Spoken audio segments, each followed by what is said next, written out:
Abra sua Bíblia no Evangelho segundo Mateus, capítulo de número 5, verso de número 43. Mateus, capítulo 5, verso 43. Nós hoje encerraremos esta primeira, a segunda sessão do Sermão do Monte. A primeira foram as bem-aventuranças.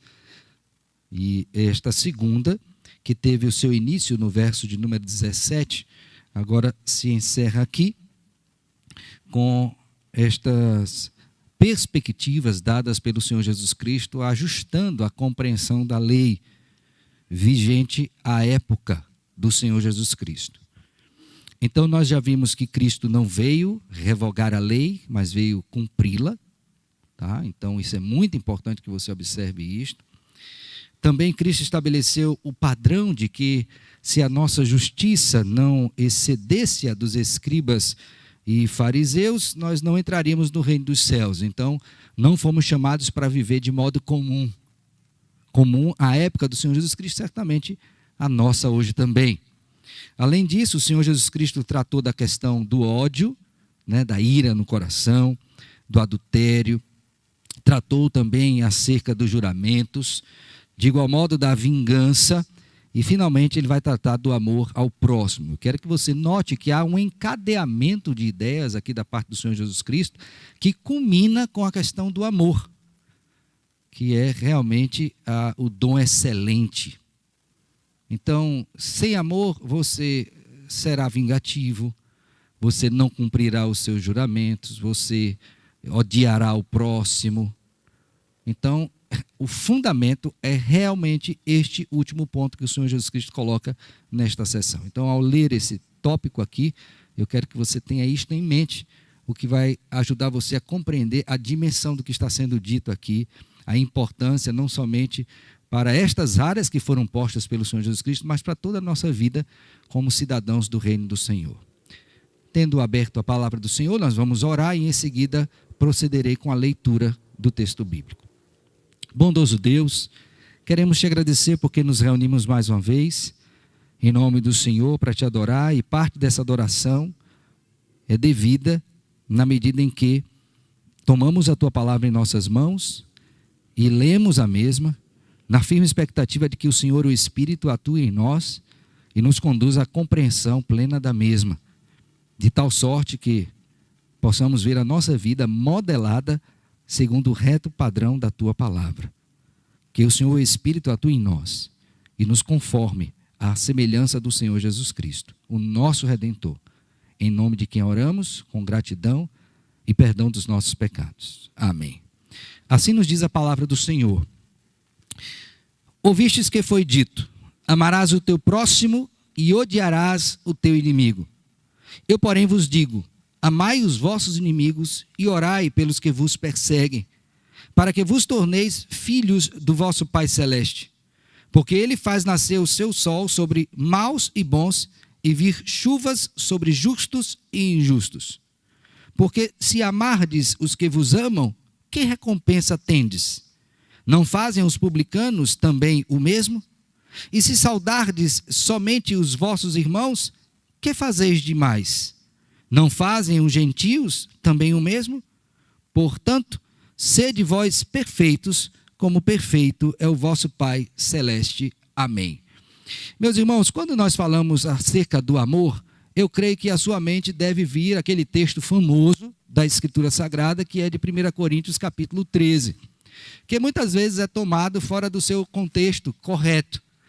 Porque aquele texto ele foi escrito para uma igreja que experimentava grandes problemas, e um deles era, como foi posto já no capítulo 1, a divisão entre os membros da igreja, o partidarismo. E logicamente que partidarismo, dissensões, facções, não são a expressão de um amor segundo Deus.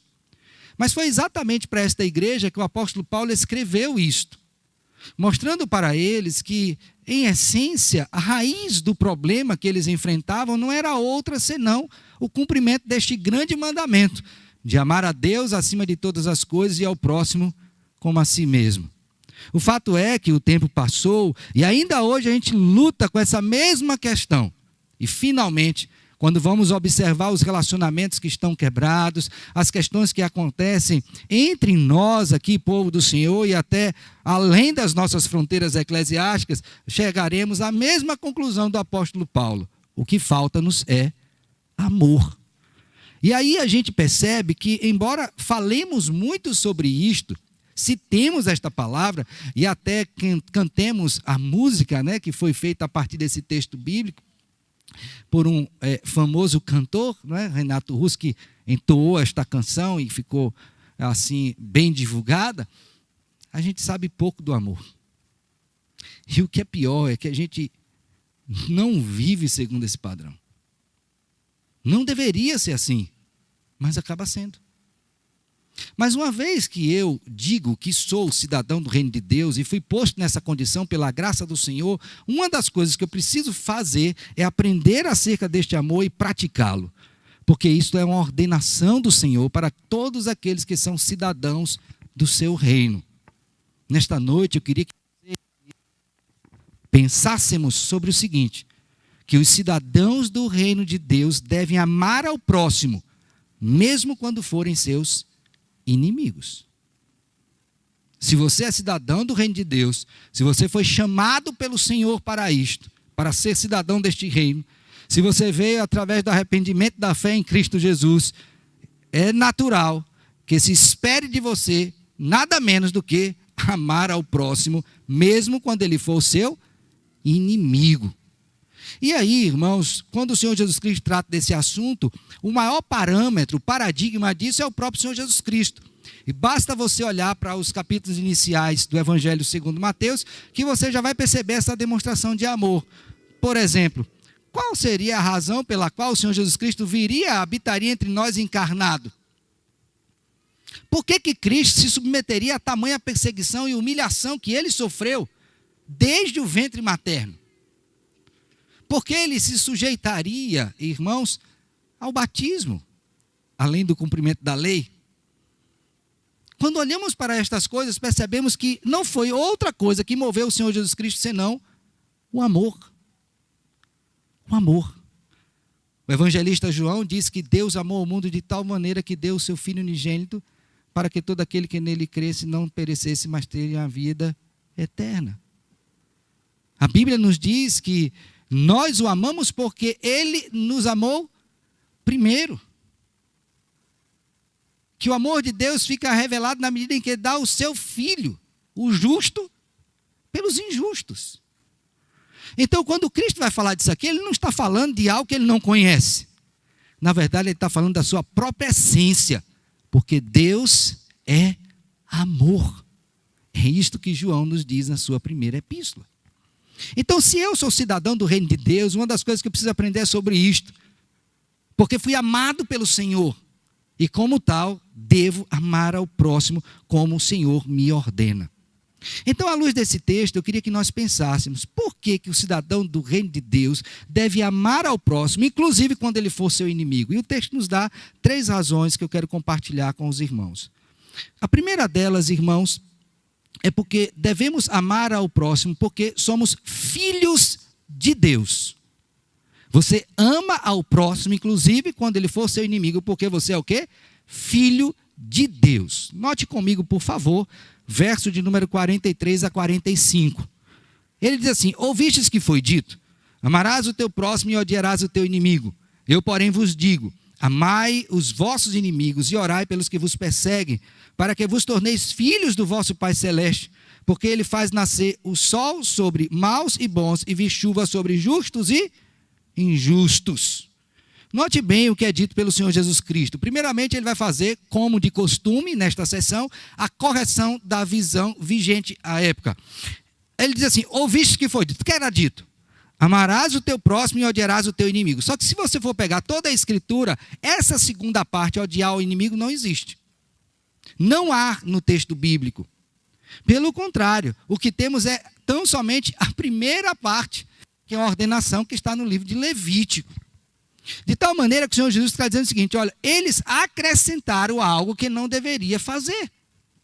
E aqui você vê o surgimento daquela pergunta, quando nós temos ali aquela parábola daquele homem que vê um homem à margem do caminho, sofrendo, e ele então vai socorrê-lo, e é o único que o faz. Lembram desta parábola trazida por Lucas?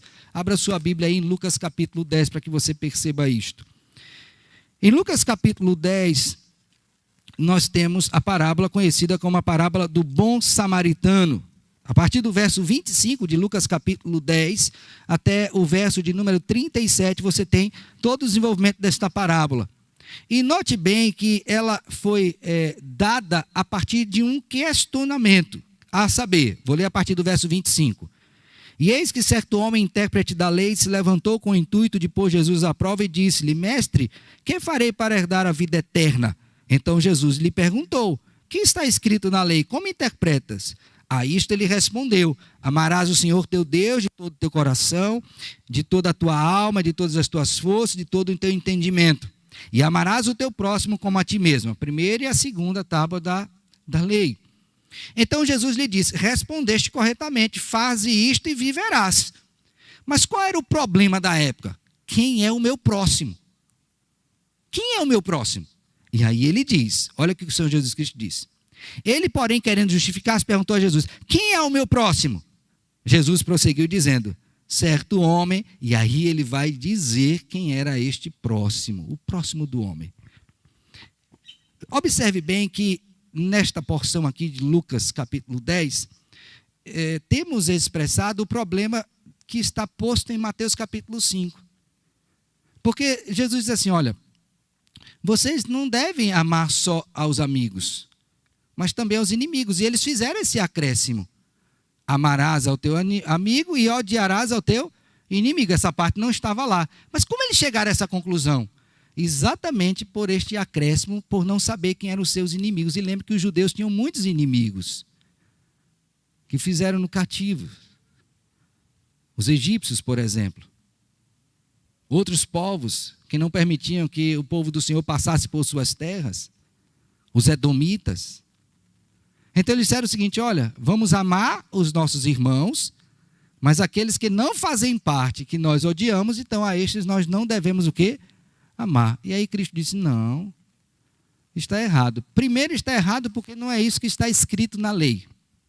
Segundo, está errado porque não foi isso que a lei trouxe como compreensão primária. O seu próximo é todos, ou são todos aqueles que estiverem ao seu lado e que careçam desta manifestação de amor, independente dele ser amigo ou inimigo, que é exatamente o ensino que a parábola de Lucas 10 traz.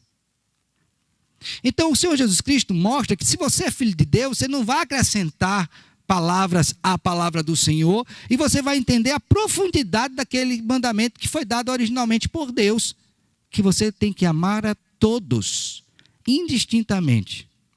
Esse problema foi tão sério, de distinção entre quem eu devo amar e não devo, que o apóstolo Paulo, quando escreveu a epístola aos crentes em Éfeso, no capítulo de número 3, ele vai dizer que Cristo veio para derrubar o muro de separação que havia entre judeus e gentios ou gregos. Por quê? Porque esse problema permaneceu na época da epístola e ainda hoje. Porque é um problema do nosso coração, de estabelecermos um parâmetro não bíblico para escolher quem deve ser alvo do nosso amor. Mas aí o Senhor Jesus Cristo diz o quê? Eu, porém, vos digo, verso 44, amai os vossos inimigos e orai pelos que vos o quê? Perseguem. Irmãos, esse é o padrão de Deus. Não importa. Não importa o que ele tenha feito com você, deverá ser alvo do seu amor. Mas lembre que o argumento é: nós devemos amar porque somos o quê? Filhos de Deus. Note comigo agora o verso de número 45, que ele diz assim: para que vos torneis filho do vosso Pai o quê? Celeste. Ao ler essa porção, você pode ser conduzido à compreensão de que a sua entrada no reino de Deus se dá por suas obras. Então a pessoa leria isso aqui e diria assim: está vendo? Eu tenho que fazer isto para receber aquilo. No caso, a possibilidade de entrar no reino de Deus. Mas não é isso que o Senhor Jesus está dizendo, tá? Compreenda bem que Ele não está dizendo que você terá acesso ao reino se amar. Na verdade, o amor é a evidência de que você é cidadão do reino.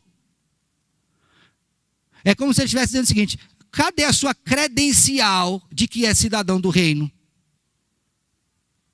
Aí você vai dizer: o fato de eu amar ao próximo, quer seja ele meu amigo ou meu inimigo, é uma evidência de que eu sou filho de Deus. Por favor, abra sua Bíblia em Efésios capítulo 5. Considere comigo isto. Efésios capítulo 5. Olha o que é dito. Verso de número 1. Vou ler a partir daí. Efésios 5, 1. Abriram? Diz assim, ó: sede, pois, imitadores de Deus, como que? Perceberam? Então o texto de Mateus não está dizendo que eu, para entrar no reino, tenho que amar. Não. Eu vou amar porque eu já sou o quê? Cidadão do reino. Que é o mesmo entendimento que Paulo está demonstrando aqui nesse verso 1 do capítulo 5. Sede, pois, imitadores de Deus como filhos amados, e andai em amor como também Cristo nos amou e se entregou a si mesmo por nós, como oferta e sacrifício a Deus em aroma, o quê? Suave. Então note bem. Por que eu vou amar? Porque eu sou o quê? Filho de Deus. Essa é a questão. Devo amar porque o quê? Sou filho de Deus. Eu não amo para ser. Eu amo porque sou. É o meu dedo. O problema está no dedo. Como não tem que arrancar, eu tenho que ajustar ele aqui, viu? Acho que eu vou ter que fazer um microfone já com a empunhadura certa para não ter esse problema, tá? Me perdoem. Então, o amor é a evidência. Por que eu amo amigo e inimigo? Porque eu sou filho. Não para ser filho.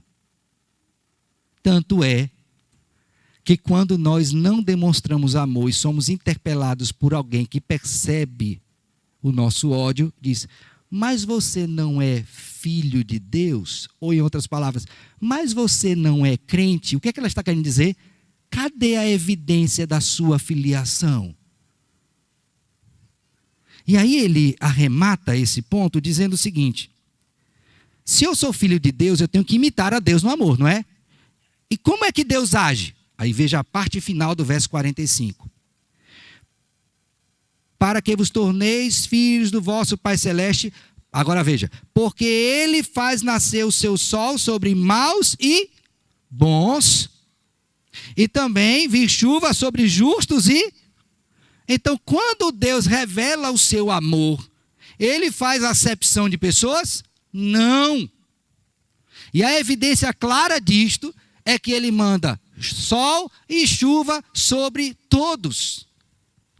Lucas, escrevendo o livro de Atos, no capítulo 14, verso 17, vai dizer que Deus concede alegria até os ímpios. Abra sua Bíblia aí para ver, para você não achar que os ímpios estão tendo alegria por conta de outra razão que não o amor de Deus. Atos capítulo 14, veja comigo, verso de número 17.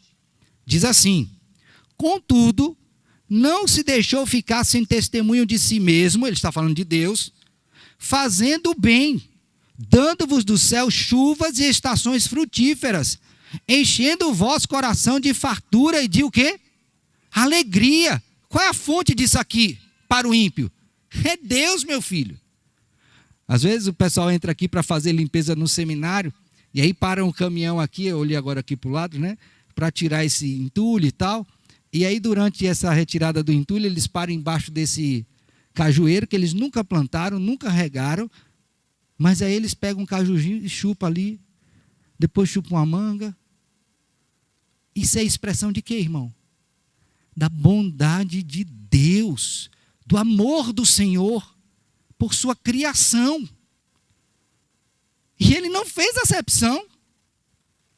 Então, se eu sou filho de Deus, eu tenho que seguir o mesmo padrão, que é amar indistintamente maus e bons, justos e injustos. Mas cabe uma ressalva aqui. Esse amor aqui posto não é o amor redentivo. É o amor que se estende por toda a criação indistintamente, por todos que foram criados à imagem e semelhança do Senhor. Porque o amor redentivo, este é especial. Deus não devota a todos, mas somente aos seus eleitos, aos seus escolhidos, aqueles que estão postos desde o Antigo Testamento, conforme, por exemplo, está em Isaías 53, que são amados pelo Senhor desde a eternidade e são tidos nessa estima de filhos amados por conta da obra de Jesus Cristo. Então você tem a manifestação do amor de Deus para com todos e tem um amor especial do Senhor para com o seu povo especificamente. Amor que redime o seu povo. Mas o que é que nos cumpre saber neste aspecto? É que Deus faz nascer, ou faz vir sobre o sol, sobre justos e injustos, manda chuva, manda estações frutíferas e dá alegria. Então eu, como crente, como cidadão do reino de Deus, e você também, o que é que você tem que fazer? Amar indistintamente. Então por que o cidadão do reino de Deus deve amar até os inimigos? Porque, em primeiro lugar, ele é filho de Deus. E aqui eu quero fazer uma rápida aplicação. Imagine que você está em casa e você não tem todos os membros da sua família convertidos, correto? Eu acho que isso é comum. Aí você vai dizer, não, eu só amo os crentes. Pois é, você não entendeu ainda. Porque temos que amar todos. Agora lembre que a manifestação do amor, ela não rejeita a lei. Então o meu amor por todos é regulado pela lei. Então não é demonstração de amor eu concordar com o pecado do outro e ajudá-lo para que ele peque. Não, não é nesse sentido. Mas é a demonstração de cuidado, de afeto, o desejo pela conversão dele, a orientação para que ele ande nos caminhos retos. É amor. Um amor regulado pela lei que não tem distinção. Que a gente aplica dentro de casa, na nossa vizinhança, no nosso trabalho. Por quê? Porque somos filhos de Deus. A segunda razão que o texto nos dá, primeira é porque somos filhos de Deus. Segundo, porque não vivemos segundo o padrão comum. Note comigo agora verso 46 e 47. Então você deve amar porque você é filho de Deus. E segundo, porque você não vive segundo o padrão o quê? Comum. Qual é o padrão comum? Cristo diz, porque se amardes, verso 46, os que vos amam, que recompensa o quê? Tendes. Não fazem os publicanos também o mesmo?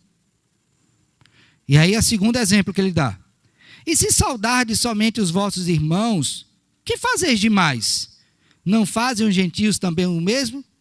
O Senhor está dizendo aos seus ouvintes que ao imitarem os publicanos e os gentios em seu exclusivismo, simplesmente estão demonstrando que eles mesmos não são em nada melhores do que aqueles que consideram maus. Aí você disse, mas pastor, Cristo tomou esse exemplo por quê? Porque eram os exemplos comuns e mais evidentes ali. Então, em outras palavras, está dizendo o seguinte, se você fizer da mesma forma que eles estão fazendo, qual é a recompensa disso? Você está se igualando a eles. E num certo sentido, é pior, porque você ainda tem conhecimento da verdade, está fazendo diferente daquilo que lhe foi ordenado. Então, essa postura exclusivista, seletivista, revela que o nosso coração, ou em nosso coração, não entendemos ainda o que é o quê? Amar. E aí, quando eu estava considerando esta porção, eu fiquei pensando, meu Deus, será que na nossa igreja, aqui, Igreja da Pissarreira, tá? Vamos falar do nosso quintal. A gente tem seletividade?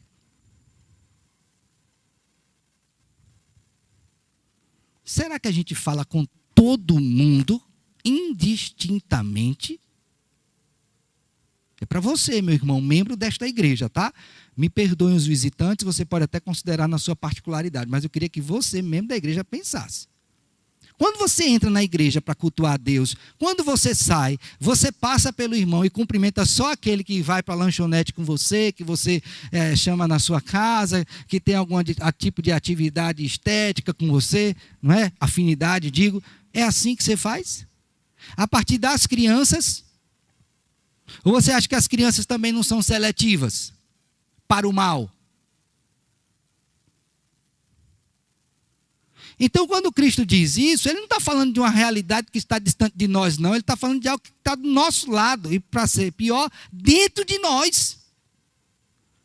E eu queria que você considerasse isso, porque se você está fazendo isso, qual é a vantagem que você tem sobre isso? Você está igual àquele que não é filho de Deus. Porque são seletivos também. E querem recompensa. Que tristeza, não é? Que coisa horrível. Sabe por que é horrível? Porque ele está abrindo o nosso peito e mostrando as mazelas do nosso coração em amor, para que nós tratemos. E não sejamos daqueles que são falsos, que cumprimentam de uma maneira tal que a recompensa que eles querem é apenas ser visto pelos homens. Mas não é fruto de um verdadeiro amor. Se você trabalha, você tem direito a receber o seu salário. Mas nesse caso, irmãos, a recompensa do amor não é por mérito. Porque lembre que nós fomos amados primeiro. Então Cristo quer dizer o seguinte, olha, você é filho de Deus, você tem que amar todos, inclusive o seu inimigo. Primeiro porque você é filho de Deus, mas em segundo porque você não vive no lugar comum. O comum é o que os homens sem conhecimento de Deus fazem, você não é assim. Só cumprimentar quem fala comigo? Só servir a quem me serve? É assim? Cristo diz um alto e sonoro, não é assim, porque assim fazem também os gentios. E se você é cidadão do reino de Deus, você não foi chamado para viver no lugar comum. Foi para fazer diferença. Então por que eu devo amar, inclusive os meus inimigos? Porque eu sou filho de Deus e porque eu não fui chamado para viver do modo comum. Mas há uma terceira razão no texto. E aqui está no verso 48. Que é a conclusão não só deste texto, mas da sessão que iniciou-se no verso 17. Que é o seguinte. Portanto, veja a ideia de conclusão. Sede vós perfeitos, como perfeito é o vosso Pai, o quê? Celeste. Terceira e última razão. Eu devo amar os meus inimigos, porque como cidadão do reino, eu almejo nada menos do que a perfeição. Você não foi chamado para viver de maneira comum e nem na mediocridade. Preste bem atenção no que eu vou dizer. Quando o apóstolo Paulo escreveu a sua segunda epístola a Timóteo, no capítulo 3, versos 16 e 17, falando sobre a inspiração da Escritura e sua utilidade, ele encerra dizendo o seguinte: para que o homem de Deus seja perfeito e perfeitamente habilitado para toda boa obra. É importante que você saiba disto. Por quê? Porque ao olhar para esse termo aqui, para que você seja perfeito como perfeito é o vosso Pai Celeste, Cristo não está falando daquela ideia de perfeccionismo. Ok? Vou repetir. Ele não está falando a ideia de perfeccionismo. Que você não terá nenhum defeito neste mundo. Porque isso contrariaria o próprio sentido do ingresso do reino de Deus, que é pelo arrependimento. Não é isso que ele está dizendo. Então, pastor, em que sentido ele está dizendo? É a perfeição no sentido funcional, do seu melhor funcionamento, enquanto aqui estiver até a vinda de Jesus Cristo. Em outras palavras, você tem que viver buscando esta perfeição.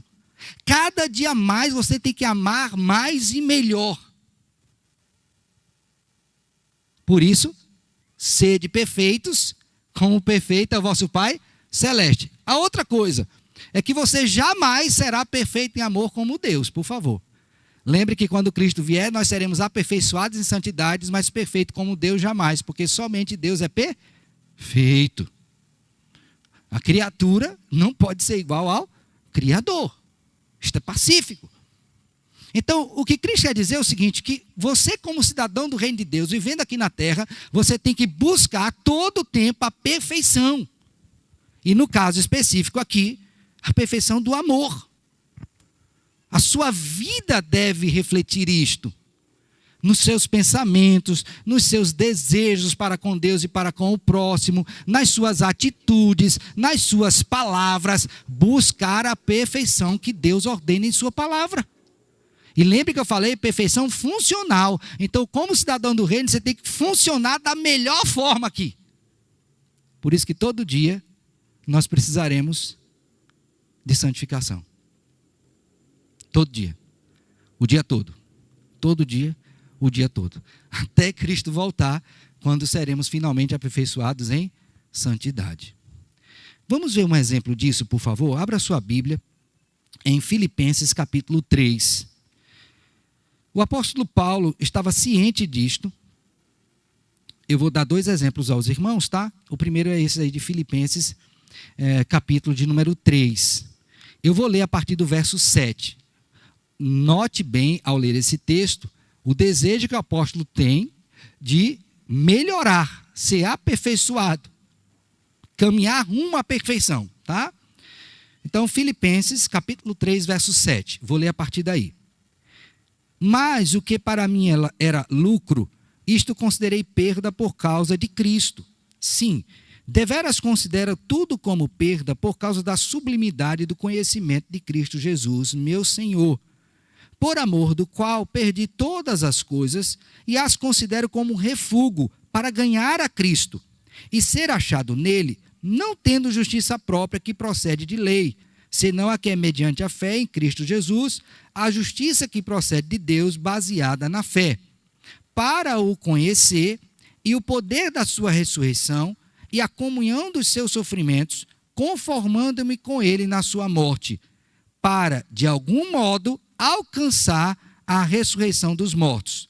Não que eu o tenha já recebido, ou já tenha obtido a perfeição, mas prossigo para conquistar aquilo para o que também fui conquistado por Cristo Jesus.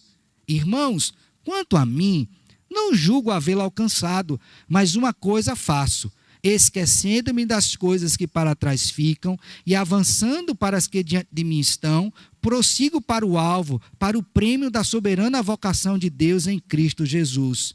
Todos, pois, que somos perfeitos, tenhamos este sentimento.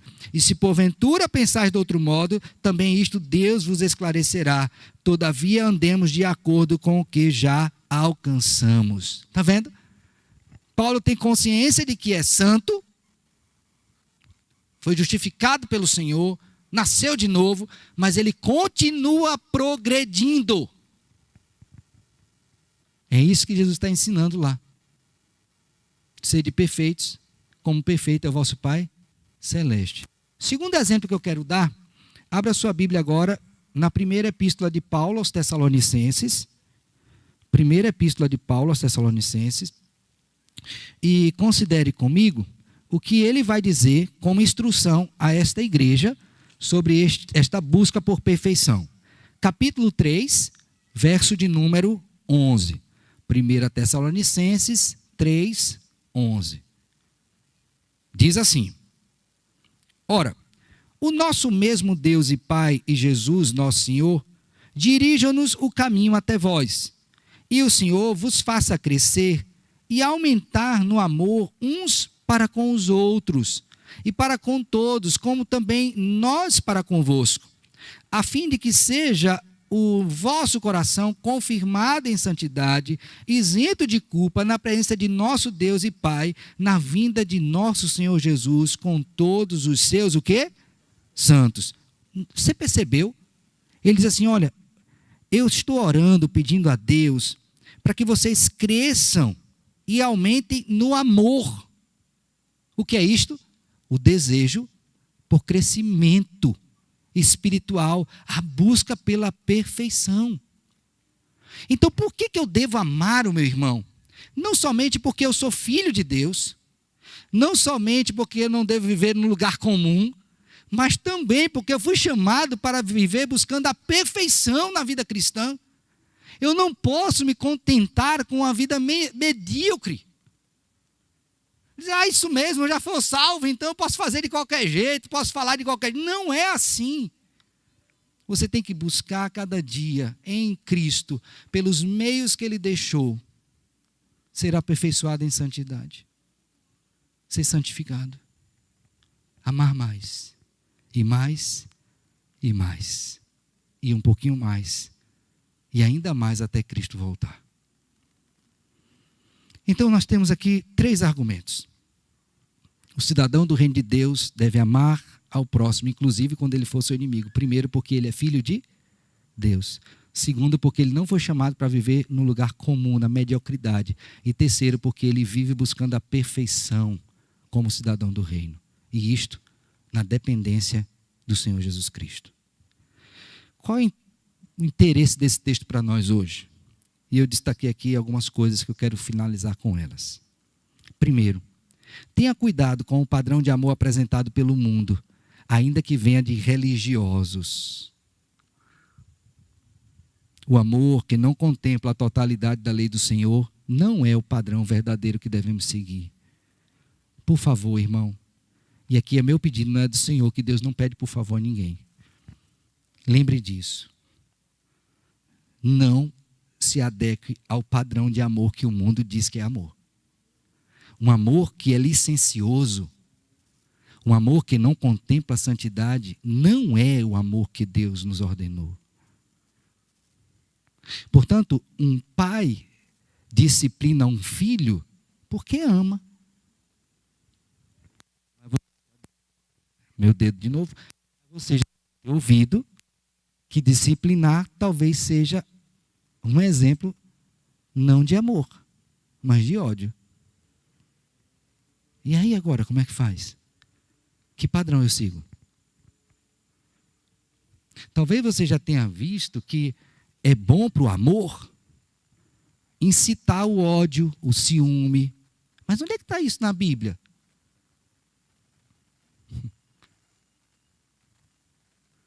Ah, pastor, é para dar uma apimentada no relacionamento. Apimentada não, é azedada. É para azedar. Porque o verdadeiro amor não é apimentado, não. Ele é forte como a morte. Ou mais do que a morte. Então, cuidado, meu filho, para que você não esteja ouvindo tanto um padrão de amor segundo o mundo e esquecendo do referencial seguro para você e para mim como cidadão do reino de Deus, que é a palavra de Deus. Cristo, naquela época, fez a correção, mas essa correção me parece que é válida ainda hoje. Talvez os termos não sejam os mesmos daquelas pessoas naquela época, mas ainda hoje nós precisamos olhar para a palavra de Deus e entendermos qual é o padrão bíblico de amor. É este que nós devemos seguir. Não é outro. A segunda coisa que nós devemos considerar é o seguinte: imite a Deus. Às vezes você é esposo ou esposa e não sabe o que fazer para demonstrar seu amor. Ou é pai, filho, e não sabe o que fazer. Sabe o que você tem que fazer? Vá para a Bíblia e aprenda o que Cristo fez. Não foi isso que nós lemos em Efésios 5? Sede, pois, imitadores de Deus. Pronto. A gente imita tanta gente que não presta, que não deve ser referencial para nós de santidade, ele não presta nesse sentido. Mas por que não imita Deus? Olha, se você olhar para o seu espelho em sua casa, é possível que você encontre na sua forma de vestir uma imitação. Só estou falando da veste. Se olhar para o cabelo, você também vai ver imitação. Se olhar para o vaso, também talvez veja alguma imitação. Você imita tanta coisa, porque nós temos de referencial, lembre disso.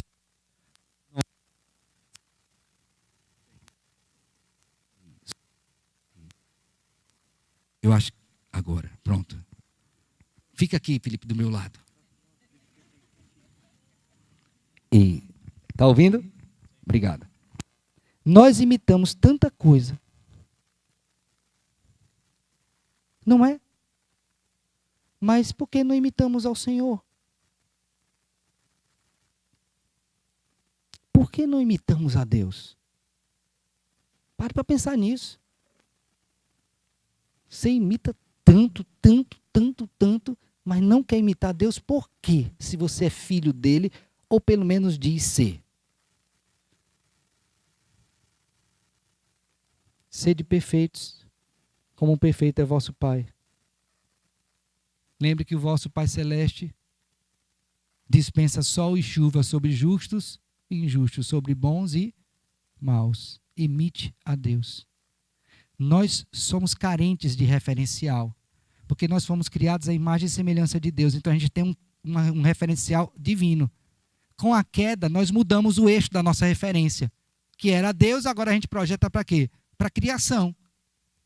Então, uma vez que você foi salvo, que você foi posto no reino de Deus, agora seu referencial mudou. Tem que ser quem?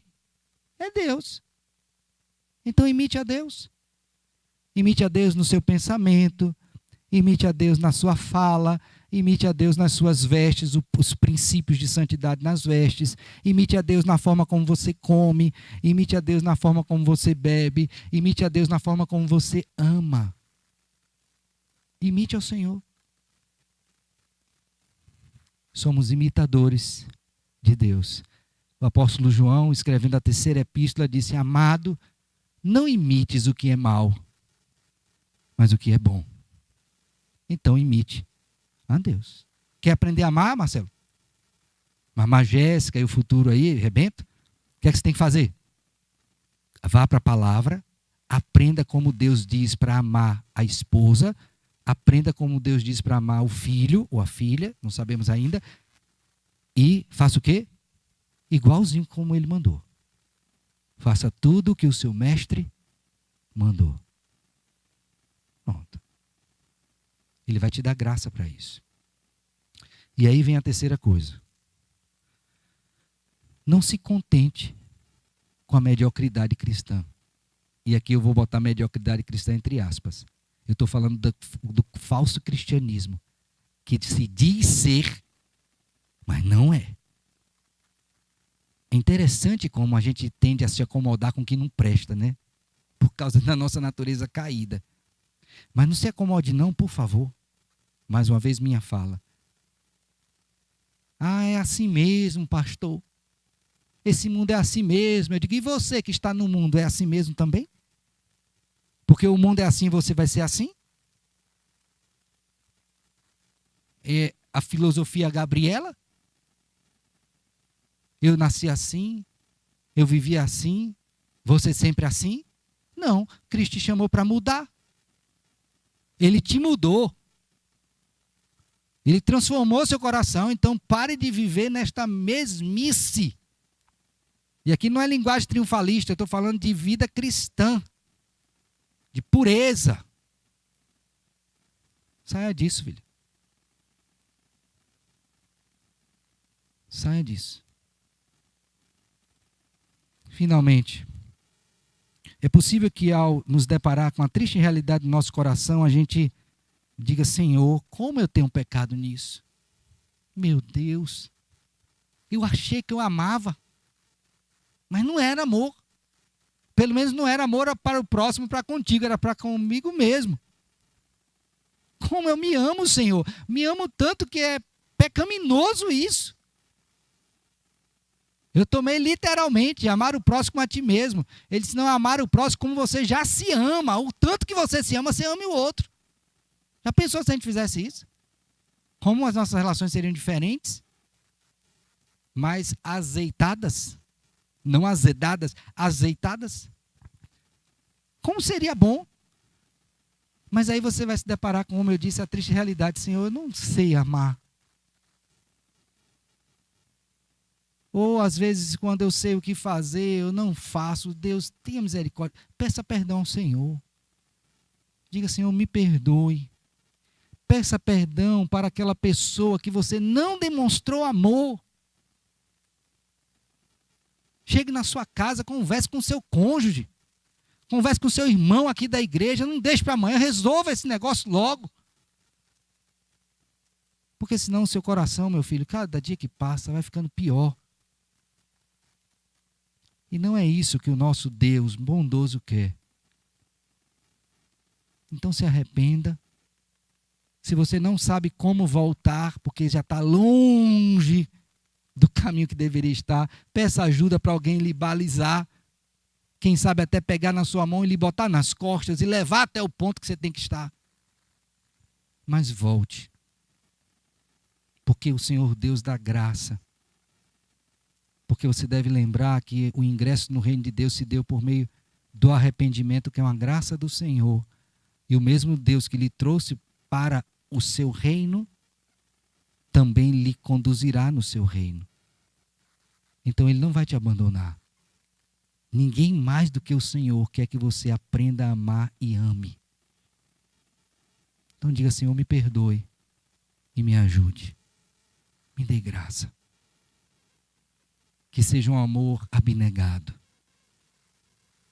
sem interesse, a não ser o interesse de glorificar o teu nome, por meio do nosso proceder, a partir do nosso coração. Os cidadãos do reino de Deus devem amar ao próximo, inclusive quando este próximo for seu inimigo. Porque você é filho de Deus, porque você não foi chamado para viver de modo comum, e porque você, como filho de Deus, busca a perfeição também no amor. Que Ele te abençoe e te guarde. Amém.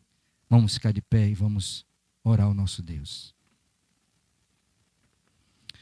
Senhor, graças te rendemos por tua bondade, porque nos amou.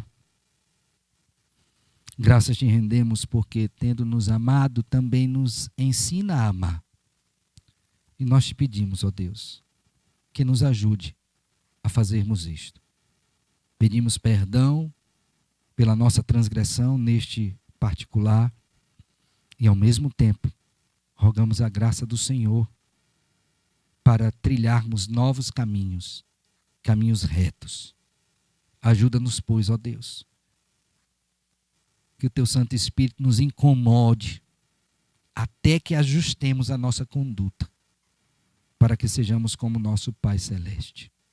Assim oramos com gratidão em Cristo, que tanto nos amou, e com perdão dos nossos pecados. Amém.